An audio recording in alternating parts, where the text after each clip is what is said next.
Hello and welcome. Thank you so much for being here. My name is Dr. Christopher Lewis. I'm the Director of Graduate Programs at the University of Michigan, Flint. I'm really excited to have you here today. Today, I'm hoping that we'll be able to have a very interactive conversation about graduate school and what it takes to get into graduate school, to be able to understand the process of getting into graduate school. But thank you so much for being here. We're really excited to have you here today and to talk about this. I'm hoping to be able to use the next 45 minutes or so to be able to talk about graduate school, talk about all the things that you need to be thinking about as it comes to graduate school. We do have a chat function here, and I encourage you to use the chat function to be able to introduce yourselves. So feel free to introduce yourself, who you are, where you're from. Go ahead in the chat and do that. And also, let's make sure that if you have questions along the way, to throw them in the chat as well. And I will check those toward the end to be able to answer as many questions as we can. Again, thank you so much for being here. Really excited to talk to you today. And let's dive in. I want to talk to you all about a lot of different topics today. We're going to be talking about a lot of different things. First and foremost, we're going to be talking about the actual admission process. What do you have to do to be considered for graduate school? How do you pay for this as a student, whether you're a domestic student, an international student, whatever it may be? It's important to understand that and what you need to do to be able to prepare for that and the costs of going to graduate school. Some graduate programs are going to be requiring test scores, transcripts, things that you're going to need to send to the school, as well as letters of recommendation or statements of purpose or other types of factors, other types of things that you're going to need to send into the programs themselves. So all of those things are things that you're going to be needing to think about to be able to prepare yourself for as you're looking at the future. Some programs also use an interview process. We'll talk about that and what that can look like.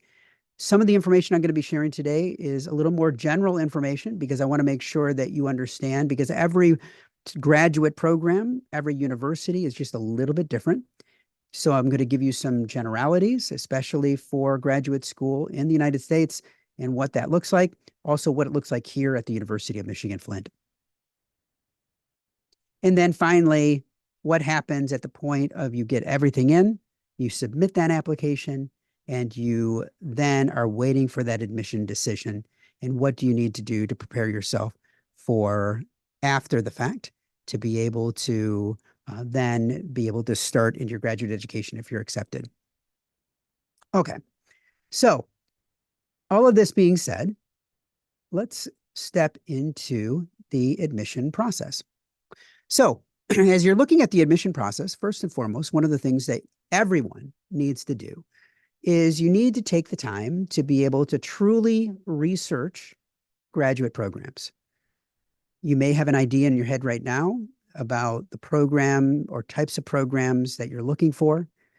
Every program is a little bit different, so it is important that you take your time to do your research and to look at all of the different types of programs that are out there, whether it be looking at law school to a Master of Science in Computer Science, to public administration, to business, to health, whatever it may be. There are many different types of programs, and every program looks a little bit different. The classes that you're going to be taking are different. The philosophy of the program is different. The backgrounds of the faculty are different. So delving deep into different programs to explore those programs and to set them side by side will allow for you an opportunity to be able to explore them and compare them equally amongst each other. I typically tell students that one of the things that really helps students is to set up a spreadsheet of sorts, whether it's in Google or Microsoft Excel or some other type of Excel sheet, and make columns for each college that you're considering. And in the rows, create a way for yourself to be able to look at each college and compare each college to the same factors. Then you're comparing them on an equal basis. So if you want to, if price is really important, then you put price there. If it's certain classes or you're looking for a specific concentration, if you're looking for specific backgrounds of faculty, you write all of that in there so that when you're truly comparing each program, you're able to set them side by side and you're able to then allow yourself to get a better picture of what each program would offer you and what the differences are. After you do that, make sure you also have those deadlines in there because there are different deadlines for different programs, and you want to be able to make sure you're not missing an application deadline, and you want to make sure that you're applying by those deadlines and getting everything complete. As you're doing your research, you're going to need to also make sure that you are looking at the requirements for each program. Each program is going to be very unique from one another. I look at the programs even at my own institution, and even at my own institution here at the University of Michigan Flint, what I come to find is that across even our programs, there's differences. There may be similar things happening within similar colleges, but if you are, but if you're looking at something that is in, let's say, the School of Management, or you're looking at something that is in a completely different college, the requirements may be very different. I know we've got a few new people that have just joined us. One of the things that I did ask everyone to do is please change your name to put your full name on there so that I know who you are, so that I can contact you afterwards and provide you with some additional resources. I do see a few of you have just your first names or just one name. I just want to make sure we know who you are. So just go into the settings of Zoom and add in your full name, if you would not mind. Thank you. So as you're looking at the admission requirements, you're going to want to look at things like, what's the cost to apply? Not only to the institution, is there any additional costs to apply specifically to that program? Some programs do have different fees, different costs, different, you may have to pay a deposit if you are admitted to the program. So you have to look at all of those factors, because as you're planning for graduate school, those are going to be things that you're going to need to be looking at to be able to know what the actual cost is going to be. Many graduate programs these days are going to be requiring that you have your transcripts, and we'll talk about transcripts a little bit later, but your transcripts sent in. If you are a domestic student, it's pretty easy. A lot of schools are using electronic means to be able to get those transcripts submitted, and it's a pretty direct process. At our institution, most students are able to send their domestic transcripts from U.S. institutions directly through Parchment from your institution over to our institution. If you are an international student, you typically are going to need to either depending on the institution, you're going to have your transcripts evaluated through an outside evaluation entity, such as WES or ECE, SpanTran, Educational Perspectives. There's lots of different ones that are out there, and you need to look at your individual program to see if they require that, what they require, or institutions may be willing to review your transcripts and review your unofficial transcripts and give you a little bit of time to get those official transcripts to the institution. But again, each individual campus is going to be different. So you need to look at the requirements, read fully, and make sure you understand. And if you have questions, you always reach out.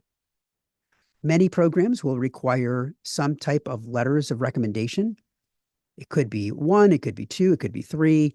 And many times, those types of graduate programs are going to be asking students to be able to get letters of recommendation from specific people. So it might be a professor or a professional reference. So look at those requirements as well. Statement of purpose is many times very common. A statement of purpose is going to be unique to each program. A lot of times they do want to know, why do you want to do this? Why is this important to you? And why is it something that you are passionate about? So those are things that you need to be thinking about for yourself. And especially if your program has an interview process, because many times that type of question is going to come up in that as well. Beyond that, understanding the actual application and being able to submit your application. Many times applications go straight through a university website, but sometimes there are unique application systems that you have to go through. So at our institution, at the University of Michigan-Flint, we have some programs that use what are called centralized application systems, or CAS applications. At our university, our physician assistant, physical therapy, occupational therapy, and public health programs all use different CAS application systems. What that means is that you're going to use an external application system where you'll submit all your documents there. Once you have all your documents in, they get verified by that external agency and then get sent back to the institution. Law school uses this, med school uses this, pharmacy school, vet school, all of a number of different types of professional-based programs are utilizing these centralized application services. So understanding the admission requirements, very important. Understanding the unique requirements for each program that you're looking at is important, because it's not a one-size-fits-all that you're going to have to follow when you're looking at different colleges and different programs. Most of our programs here at the University of Michigan-Flint are going to be requiring about 2 letters of recommendation, a statement of purpose. That's pretty common. Sometimes there's some short answer questions that they may ask you in the application process or in an interview, but typically application, letters of recommendation, transcripts, and your statement of purpose are pretty common here at the University of Michigan-Flint.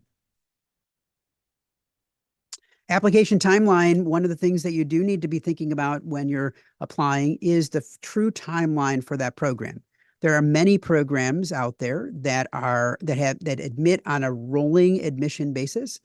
If you see that, that means that the application is going to open at a certain point. Let's say it's September 1st, and they open that application for the next fall on September 1st. So anytime between that September 1st deadline and when they say that they're closing, let's say it's August 1st, you can apply to be considered for that program. However, there are other programs that have specific application deadlines. So our physical therapy program, that program opens their application cycle at about June 1st. They close their application cycle on about October 15th.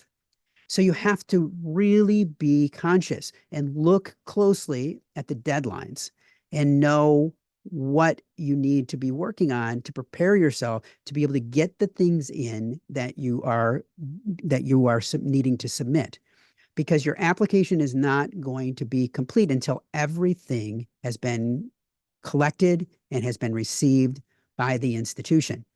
And if your application is not complete, that means that the academic unit that you are applying to is not going to see your application until your application is complete.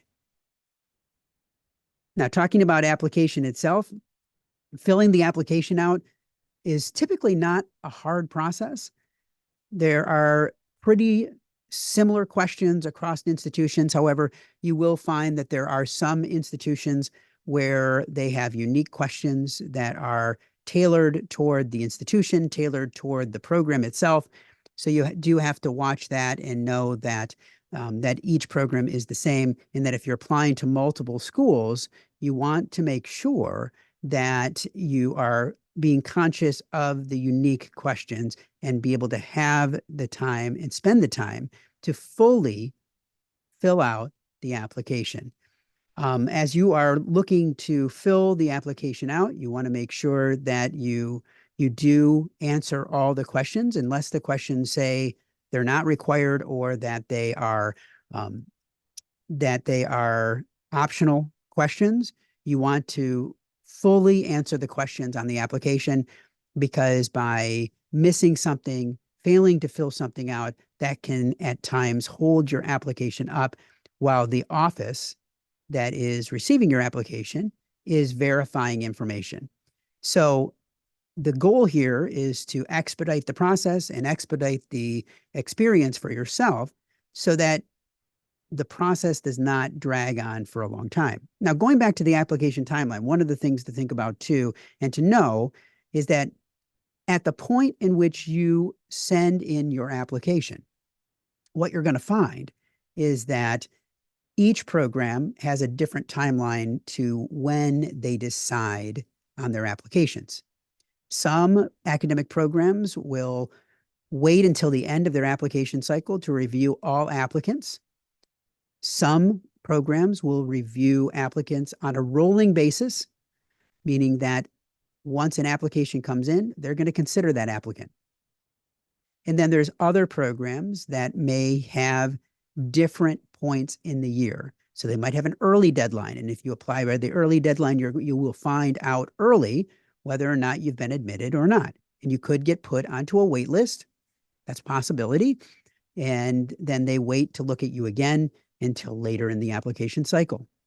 So each program is a little bit unique. Go back to that spreadsheet that we were talking about to add that information into the spreadsheet so that you then can keep everything organized for yourself, and so that you can know what the differences are per program, because the programs are different and it's not the same across institution, across programs.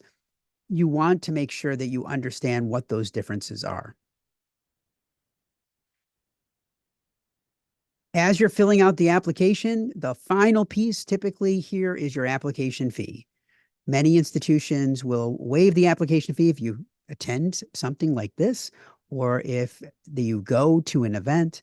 There's lots of opportunities that they may do that. At institutions that are highly selective, they may not, and it may be something that they will require you to submit before you can even be considered. So you have to look at, okay, what is the price? What is the cost?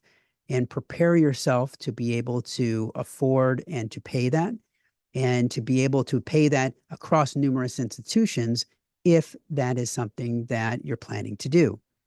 At our institution, the typical application fee is $55. That's pretty typical, but there are institutions that have no application fee. There are some institutions that have higher application fees or lower application fees. Again, as you're looking at it, as you're researching and you're selecting graduate programs that are going to be a good fit for you, you want to make sure that you are looking at those and setting those side by side. Okay, so when we're looking at requirements, I'm just going to kind of click through these and add them all up, because I've talked about some of these already. But first and foremost, what are institutions looking for? They're looking for a bachelor's degree. Now, we know that some of you may be still working on your bachelor's degree and that you are planning to be done before you start. That's great.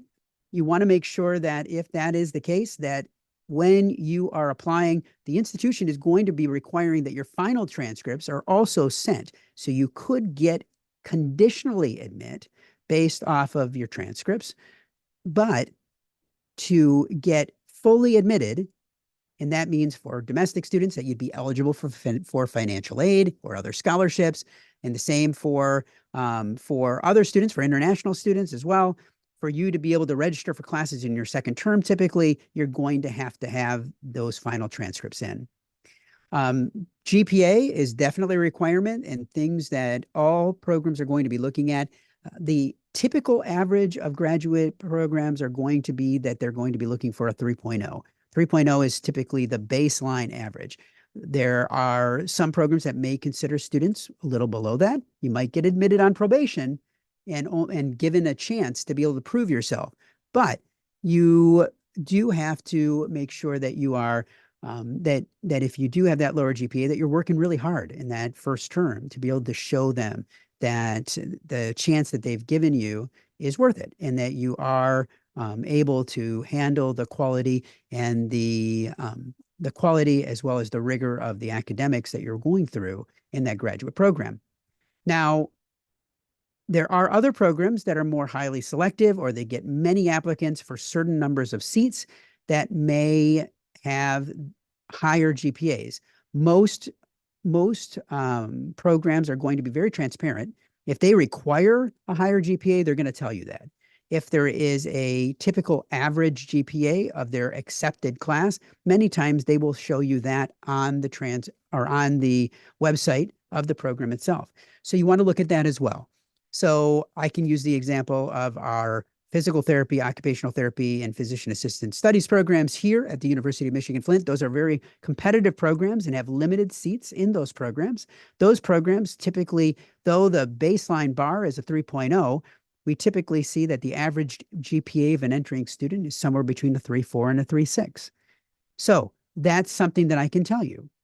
Now, the GPAs in those programs and the average GPA in those programs is going to be different than if I said what the average GPA was for our MBA or for our Master's in Public Administration. So each program is just a little bit different and a little bit unique in that way. Test scores. Different programs may require a test score. Depends on the academic area, depends on the program and the institution. All of our programs here at the University of Michigan-Flint have now gone away from requiring any test scores, but you will find programs that will require the GRE, which is a graduate records exam, the GMAT, which is typically used for business schools, the LSAT for law school admission, the MCAT for medical school admission. All of these different types of tests are out there, and they are tests that help a program to better understand whether or not you may be able to be successful in graduate school. We have gotten rid of them because we feel that there are other ways to determine that, and we feel that the tests don't always indicate in the end if you are going to be successful. So we have chosen that at our institution, but at other institutions, they may still require that. So you do need to watch that. And you need to watch when those tests are being offered, because if you haven't taken them and you're planning to, let's say, apply for, let's say, fall 24, there are going to be specific dates that tests are typically being offered. And you need to make sure that you have enough time to take the test and potentially retake the test if you need to be able to get a higher score, and you need to give yourself that time. Letters of recommendation. As I said, here at our institution, the typical average is about 2 letters of recommendation. Some programs could have 3 or maybe 1. Every institution collects those in different ways. Some will have you send in hard copies of letters or email in a copy of a letter from someone, or they may have an electronic process. We have an electronic process. So when you are applying, if your program requires you to have a specific number of letters of recommendation, you are going to enter in the information for the people that you want to send those letters of recommendation to. And then automatically our electronic system, our application system, will send that to those individuals. We will then keep you up to date, because there is a checklist in your application where you can go back in and see where are you at when it comes to the checklist items, the things that you're required to submit to us. And sometimes you do have to follow up with those people that you've asked to give you a letter of recommendation, because just because you send it doesn't always mean that they're going to send it back right away. The other thing that you always should do when you're going to be adding someone and asking someone for a letter of recommendation is make sure that you talk to those people ahead of time. Make sure that you are letting them know that you are, or asking them first if they're willing to be a recommender. And if so, then when you apply, make sure they know you're going to be getting an email, or you're going to be needing to submit this. So if you're applying here, they're going to get an email. So letting them know ahead of time. You're going to get an email from the Office of Graduate Programs at the University of Michigan-Flint so that they don't just ignore that, because sometimes that can be a problem if they do that and then they say, oh, I never got it. And it could have gone to their spam as well. Personal statement or essay, we talked about that already. And this is an electronic process, something that you submit typically electronically to the university that you want to go to, the office where that is collecting your application, and they will attach that to your application itself. Sometimes programs will also ask you for a resume or a CV or curriculum vitae. Typically, if you don't know what a CV is a much more intensive resume that takes a look at a lot of PhD programs will ask for a CV because individuals at that point may be already doing some research or may be doing some publications or have published in some different ways. So they're going to want something a little bit more in depth than a typical resume that you would use for a job. And then finally is interviews. And interviews can look and feel different ways. Some interviews can be in person. Many these days are going to be via Zoom like this, especially after the pandemic, and seeing that individuals now are much more adept to using this technology. Programs are as well. So a lot of times there are those type of opportunities. And I'll have a link at the end. I'll have a QR code that you can link to. This is just this. I pulled this from an article that we wrote on our graduate programs blog, which has many, many different resources on it that will help you to be able to prepare yourself well for graduate school. So we talked a little bit about choosing the right graduate program, and I'm going to try to go through and share a number of different things that you can think about, that you can utilize to be able to consider graduate school in different ways. First and foremost, you want to think about your career goals and interests. Why are you looking at graduate school? Why, what is most important to you when you're looking at your graduate education? What are you trying to get out of that graduate education? By considering your career goals and your interests, you're able to then look to and understand what are you looking for in a program. So then you're able to find that program that truly aligns with the goals that you're setting for yourself, and that you're preparing for yourself in that way. You want to definitely research different programs. We talked about that a little bit already.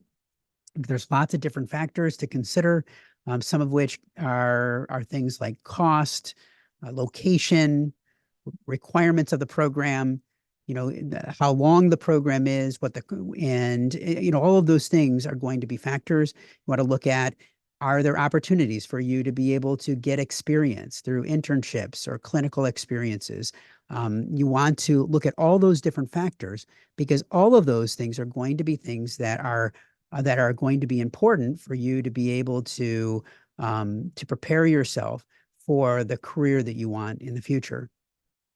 There is nothing that says that you cannot reach out to faculty or to alumni of the program or the school that you wish to go to. And reaching out can give you a lot of different insights. Many times the websites of the academic programs will provide you with a list of faculty or will introduce you to different faculty members. Faculty love to talk to students. So reaching out to them, especially if you find individuals that have similar research interests or interests in areas where you have an interest as well, you can talk to them and get a better feel for them, but also a better feel for the program. The same is the case with alumni of programs. You can find alumni of programs through LinkedIn or through other means. I know on our websites, we have some of our alums that are spotlighted, and you can get some of their stories and right on the website and hear some of their stories in that way. Accreditation, you may or may not have heard that word before, but accreditation is important. You want to make sure that the program that you're applying to is fully accredited, and that it is accredited by the accrediting body for that professional area.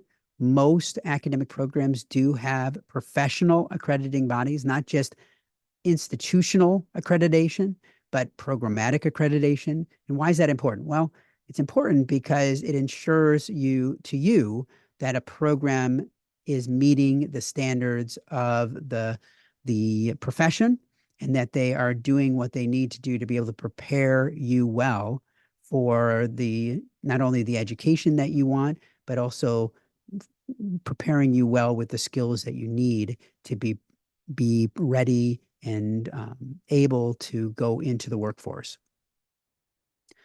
There are open houses, information sessions. We have lots of different opportunities here at the University of Michigan Flint, webinars all the time, in-person open houses as well. And we know that there are people from all over the place that are considering graduate school. And so at our institution, we try to make sure that information sessions are being held at different times of the day, but every institution is a little bit different.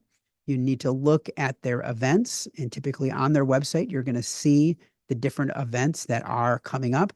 And I encourage you to take advantage of those and learn more, whether it's a specific programmatic institutional session that talks about the college itself or about the program itself, or if it's about something like this, where we're talking specifically about graduate school and what you need to do to be able to be successful in graduate school. These are all great opportunities for you to be able to get a better feel for the culture, the community, the program themselves, and then allowing for you to better feel whether the program is a good fit for you too. So, multiple programs. We know that many people are going to be considering multiple programs, and you're looking at your options. You're trying to find that best fit. That's a good thing. We want to make sure that you're not limiting yourself to one graduate program unless you know and you say, this is the program for me. I have done my research. I've looked at all the factors, and I know that this is a good fit. That's great. But we also know that there's many programs that offer different varieties, different variations of the programs that are out there, and you want to do your due diligence to make sure that it's the right fit.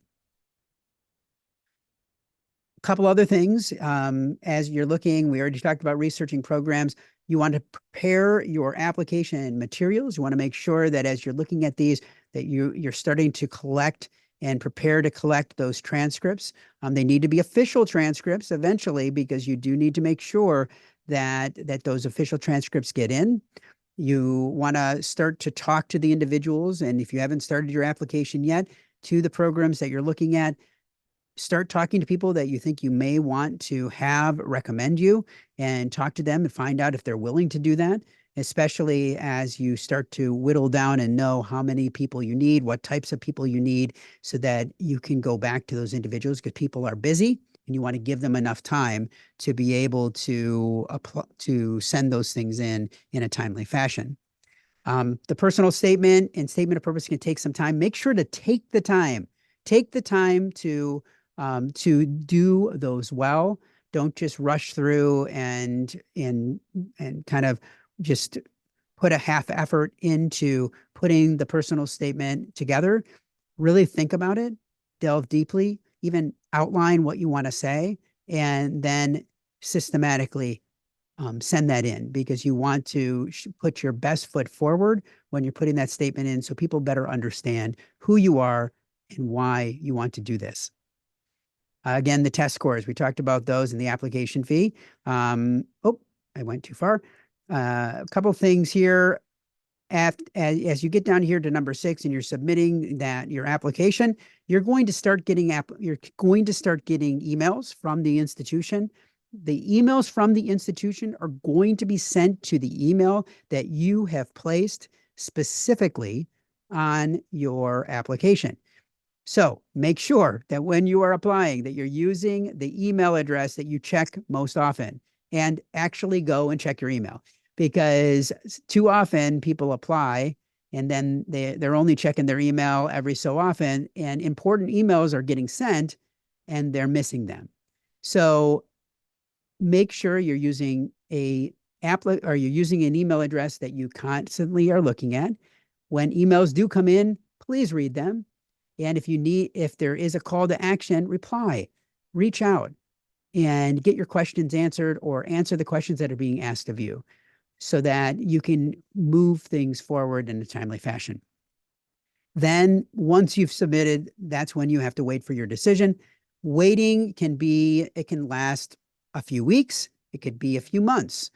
It really just depends on the program themselves. So each program is a little bit different when it comes to that. So it is important for you to be able to really look through the website and know what the program is specifically saying as it comes down to that. Okay, next, let me just quickly talk a little bit about test scores. Again, I talked about them a bit. Lots of different tests that are out there. These are standardized tests that look at different factors of an individual. Depends on the test themselves. So I'd encourage you that if a program that you are planning to apply to is requiring test scores, that you are doing your research into the test so you better understand, take some sample practice tests to better understand what the test looks like, what it feels like, what you're going to need to be successful. There are many books out there for all of these different tests that will give you tips and tricks and things that you can do. But that's important because you want to make sure that if a program is requiring test scores, then they may have minimum scores that you need. And if that's the case, you want to make sure you hit that minimum or that you're hitting above that minimum when you're being considered. So as we're looking at this, the transcripts, I talked about the fact that transcripts are going to be required. Some institutions are going to require you to send in all transcripts from any institution that you've ever attended. So that means everything back to the one class you took at the community college by your house, to any four-year institution transcripts, master's degrees, other degrees, whatever it may be. Some institutions are going to require that you send in all. And then there's others that will say, you only need to send us the transcripts from those institutions where you received an actual degree or transcripts where you took classes toward prerequisites for a specific program. So again, each program, a little bit different. You need to look and you need to say, okay, what is required at that institution? At our institution, we are requiring transcripts from institutions where you have received your degrees and where you have taken classes for the prerequisites. Those are going to be required from us. At other institutions, a little bit different. So you want to make sure that you are planning on that. And if you want to be safe, just plan to send all your transcripts in, and you can definitely do that, and that's not going to be a problem. As institutions are looking at transcripts, they're typically going to look at your undergraduate GPA. If your transcript has to be evaluated by the institution and you're an international student, sometimes they will look at your full undergraduate transcript or any graduate courses that you've taken, or they may look at the last 2 years. Every school is just going to be a little bit different. So you have to, again, look at that. What GPA are they looking at to be able to consider you as well? Okay. The cost of graduate education. Now, graduate school can be expensive. It really comes down to the program and how long the program is. Some programs may be graduate certificates that you're using to gain some specific skills in specific areas. You get a certificate at the end that prepares you to be able to work in a specific area or to take those skills and put them right into action. There are master's degrees that are out there, lots of different types of master's degrees that you can, again, you're delving deep into a specific area to gain skills in that area. And then there is also going to be, there's doctorate degrees. Now there's clinical doctorate degrees. There's also PhDs. So every one is a little bit longer than another. You might be able to get done with a graduate certificate in 1 year, a master's degree in potentially 2 years, but then clinical doctorate could be 3 years, a PhD could be 5 years. A lot of it just depends on the program themselves and how long it takes for you to be able to get research done if you're in a research-based program. The cost of graduate education should be very transparent on the websites that you're reviewing, the institutions that you're looking at. And as you're looking at that, you're going to need to factor in a lot of different factors. But the cost of graduate education is not just the sticker price. It's not just the tuition itself. You need to look at what are the fees that the institution may charge you as well, because sometimes those can be a little hidden and you want to prepare yourself for that. Especially as a domestic student, it should be very transparent in that regard. International students, there is typically going to be an institutional overall price that the international office at that institution will tell you that you have to show that you have in a bank account to be able to attend that institution. So let's say it's $30,000. If it's $30,000 for the year, you have to be able to show that you have that in a bank account, prepared for paying for that first year of your graduate education. And that every year they will have you recertify that you have the funds to be able to finish that program. Domestic students are not required to show the same, but that is a requirement for international students across the board at every institution that I've ever seen. Now, there are scholarships and financial aid, things that are available for domestic students as well as for international students. They are different, so you do have to keep that in mind. For domestic students, we do have the FAFSA, the Free Application for Federal Student Aid. You may have done that in your undergraduate degree. If you did that in your undergraduate degree, you know what that is about. The application is open now for individuals that are looking to attend graduate school in 2024, 2025. The system is still having a little bit of hiccups because they launched a new system. But from what we have been told, it is fully working and everybody can submit those. I encourage all graduate students, all domestic graduate students, to submit the FAFSA. Even if you think you're not going to get anything, it at least gives you an opportunity to be able to be considered for scholarships or other financial aid that the institution may have that do require the FAFSA to be submitted. So take the time, submit the FAFSA, no matter what school you're going to be able to at least get a better picture, whether that's for loans, scholarships, etc. When you're looking at scholarships, every institution is a little bit different. There are different scholarships that are available on our graduate programs website. You're going to see there is a link right there that talks about paying for graduate school. In there that you'll see some different scholarships that are available. We have scholarships that are available for domestic students. We have scholarships that are available for international students. And then there are external scholarships that at our institution that go through our financial aid office. So you apply separately through a separate scholarship application to be able to be considered for those scholarships.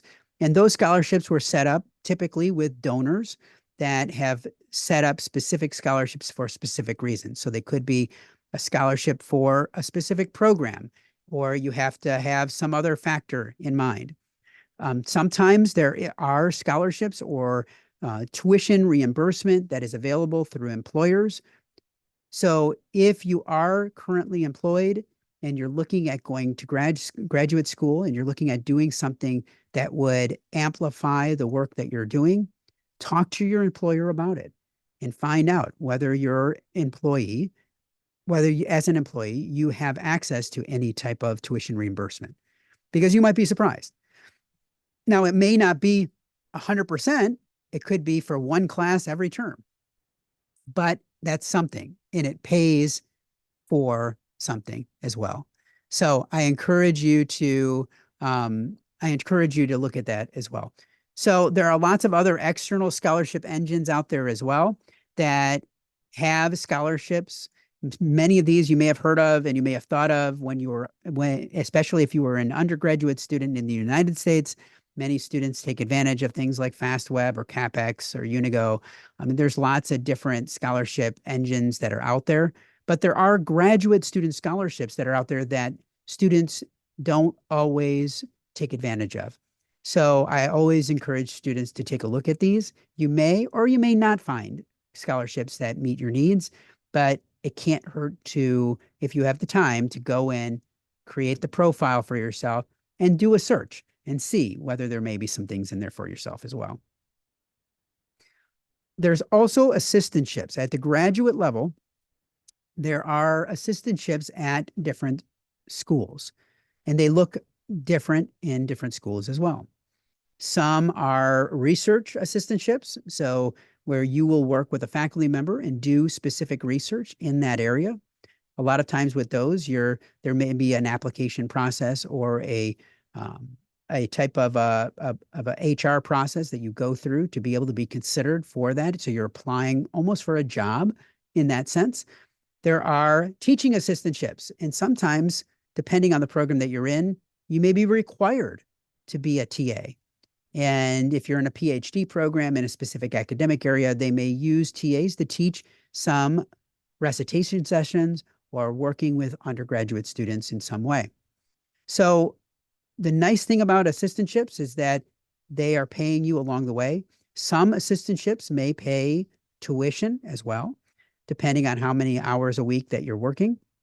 And then there's other academic programs that are built off of assistantships as well, where they may require every student to have an assistantship. And if you don't have an assistantship, you may not be accepted into the program.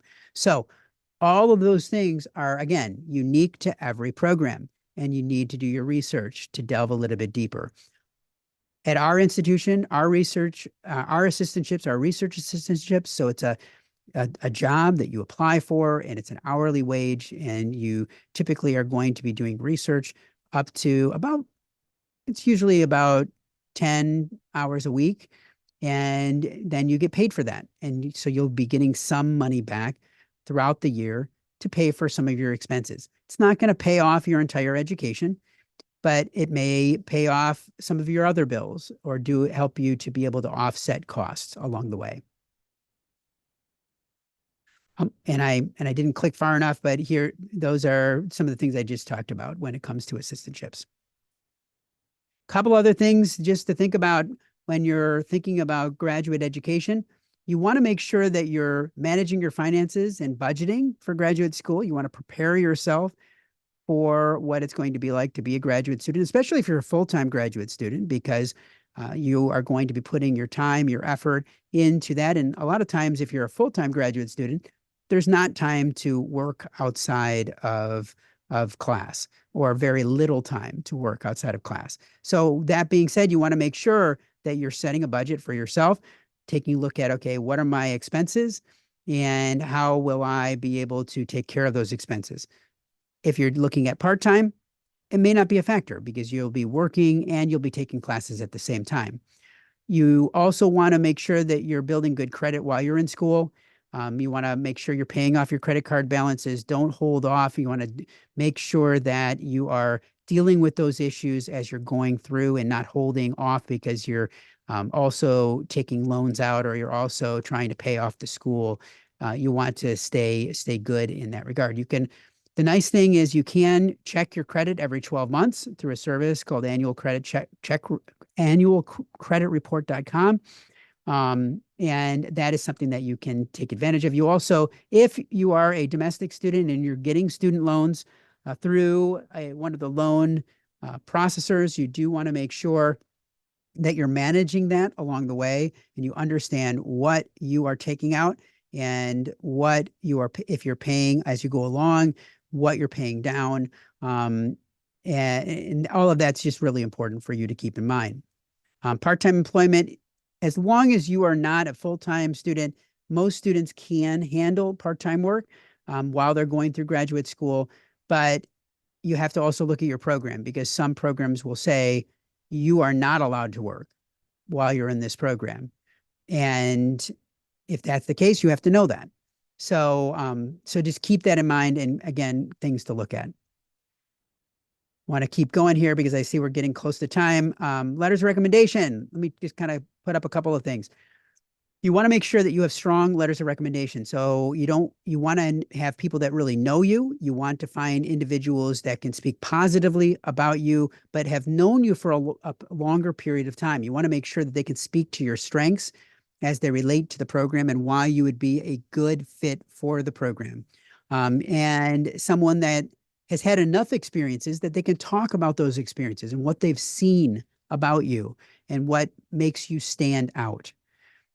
So make sure that if and when you are going to be thinking about and talking and working with individuals that are planning to go to graduate school or not planning to be a recommender for you for graduate school, that you get their permission before you put their name down, that you inform them when you're putting their name down, and then you stay in touch. And if graduate school may be a few years off and you have some people that you know are going to be recommenders, stay in touch with them. Keep them up to date on what's going on with you. Let them know where you are in the process. Also, as you're asking someone for letters of recommendation, if there are specific things that you want them to touch on, you can ask them to do that. You can say, you know, I wanted to have you be a recommender for me because I know we did that great research project together, and I'd love for you to be able to talk about that experience and be able to share that with the program that I'm applying to. You can ask that. Now, they're still going to write it in the way that they want to write it, and you can't influence that, but you can ask them to touch on specific points. If you know that the program is looking for specific things, you can share that with them as well and give them the information that they need to also give you a good recommendation. A couple other things. These are just a couple things for you to think about as you're providing what you should provide your recommenders. And I will send this PowerPoint out after the fact so that you're not having to scribble down lots of notes. But I will definitely pass this on to you as well down the road. Okay, personal statement.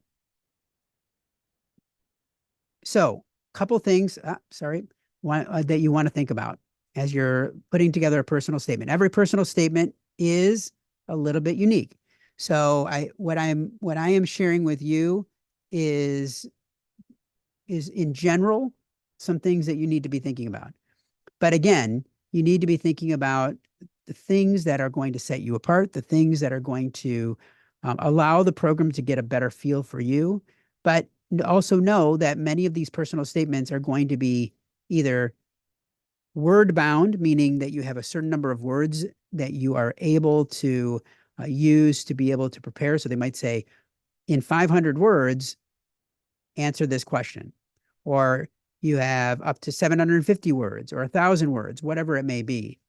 So these are all different things to think about as you're thinking about that and things that you should be considering as you are preparing for applying for grad school.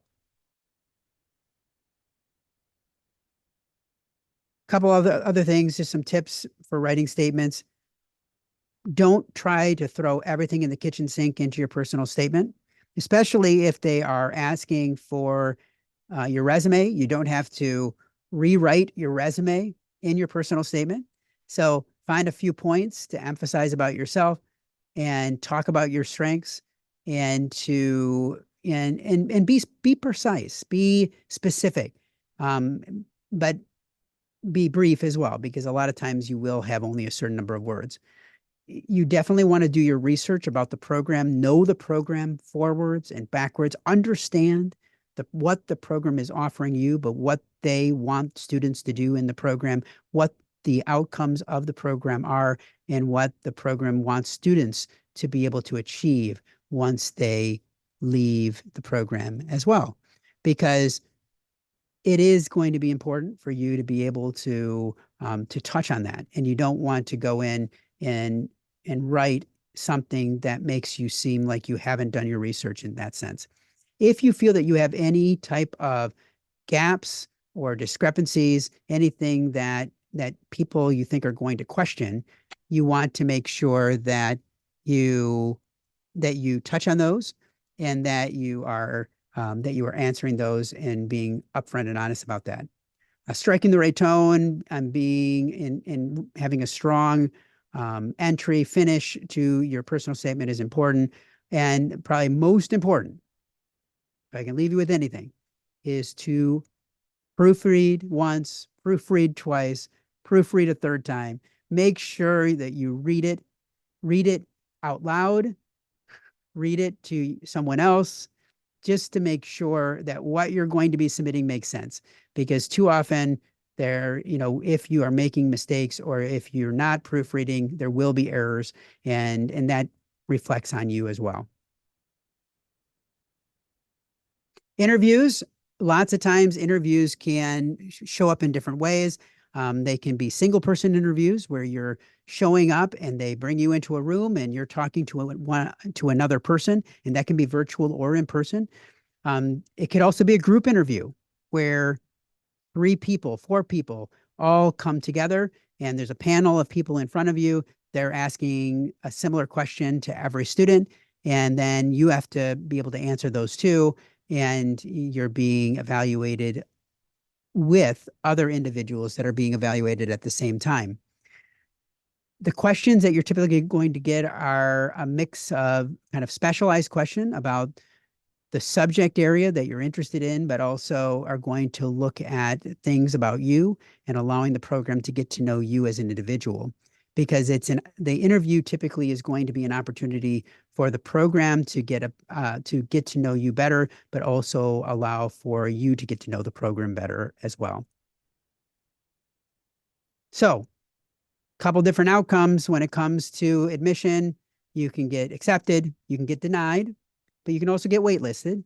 Waitlisted typically means that you're going to, if you don't get accepted right away, they will consider you down the road, or you might get waitlisted because they've provided out a certain number of seats, or they've offered all the seats out and they're seeing if people accept them. And if they don't, they may go to the wait list. So every program is a little bit different.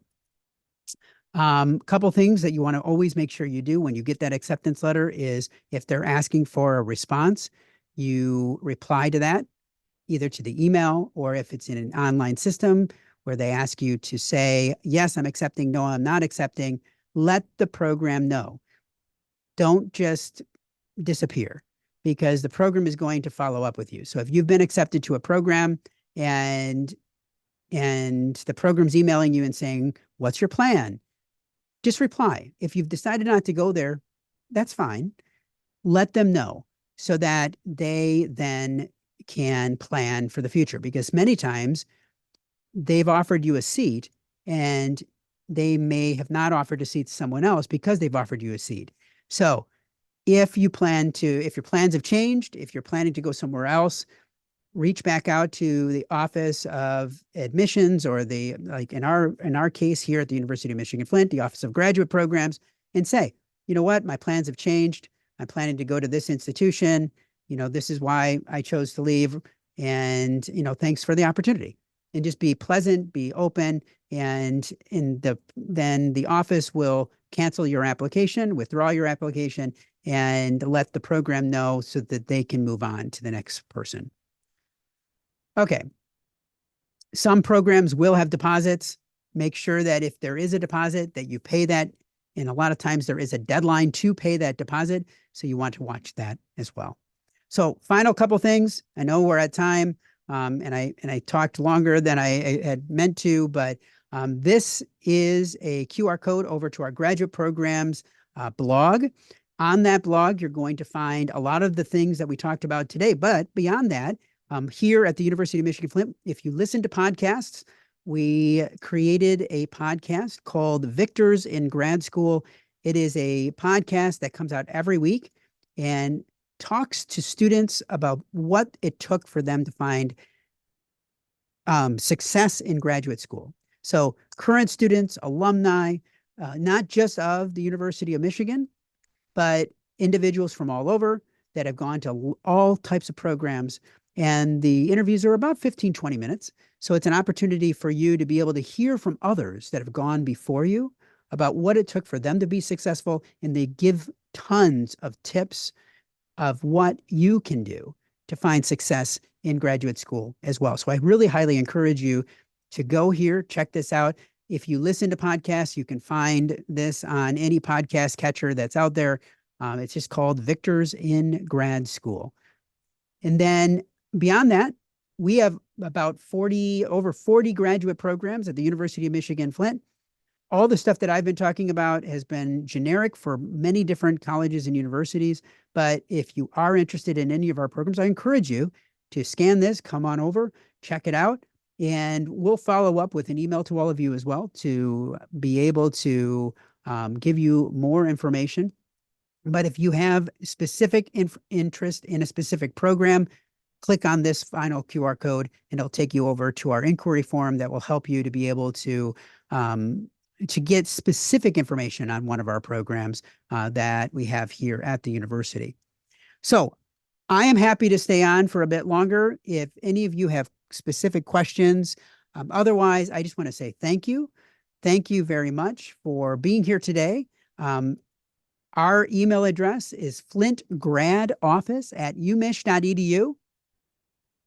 Feel free to email us at any time, whether it's just a general grad school question, whether you have specific questions about our programs. We're happy to be able to help in any way that we can. We want you to be successful, and we want you to find success in the graduate school journey, no matter where you're going.